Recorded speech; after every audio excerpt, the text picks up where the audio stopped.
Hello, ladies and gentlemen, and welcome back to Inside Movies Galore. I'm your host, David Streggy, and today I have a review for you about a film that was one of two that came out in 2015 by Ricky Shore Sings the Blues directors Alex and Marissa Murphy, where they had done a mockudrama web series called Ricky Shore Sings the Blues.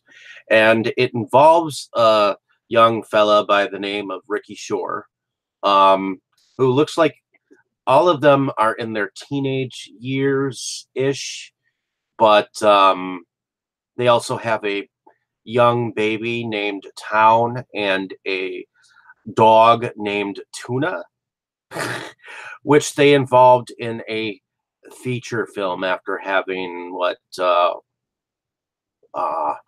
ton of YouTube videos where it's like they do a lot of mock skits of some of it using stuff that has happened in their everyday life or from personal experiences, and they do so on a micro budget.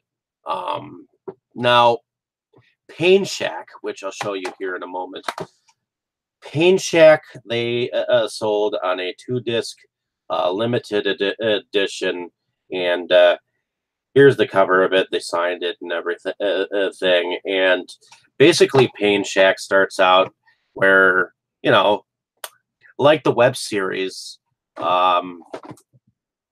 they sort of mock their lifestyle. So they film it like they are actually living, their daily lives.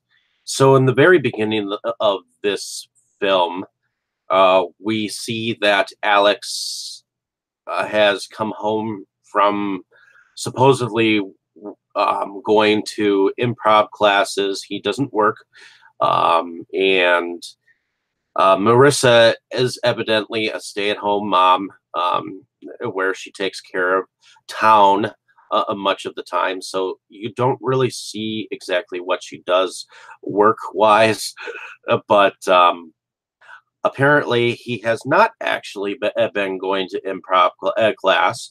They actually told him he needs to take a break, but then he suddenly gets attached to watching YouTube videos, and he centers his attention around Ricky Shore, which I believe is a friend who has been on the web series, and which is how the company Ricky Shore Sings the Blues came about.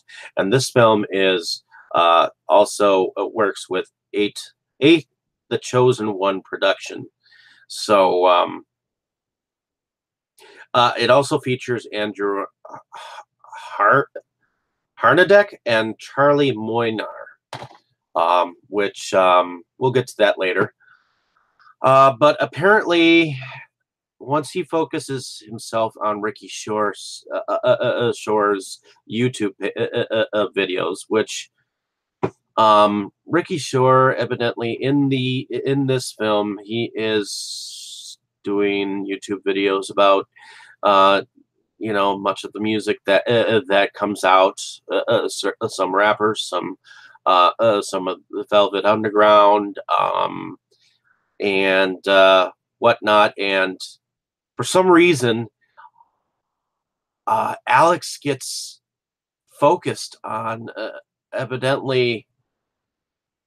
He starts reading the Atlas Shrugged, written by Ayn Rand. So he starts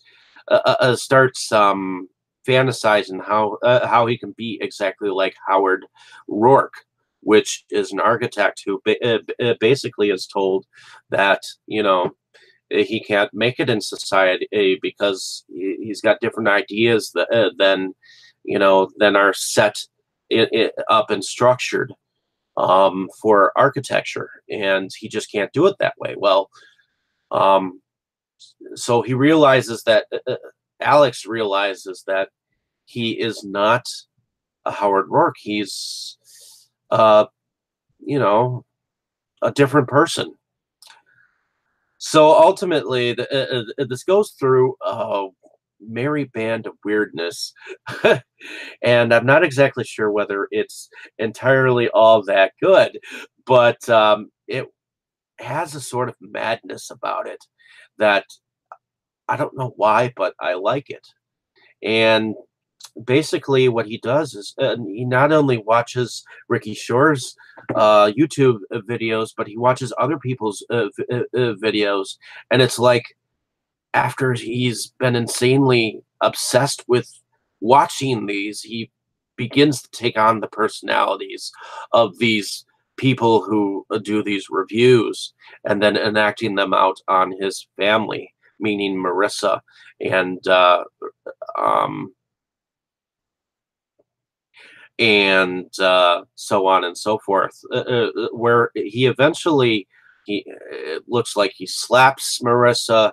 It looks like he actually treats her like crap, and then it looks like he, uh, in the very end, kind of gets around to uh, mutilating his family and friends in the whole process of trying to be a successful YouTuber.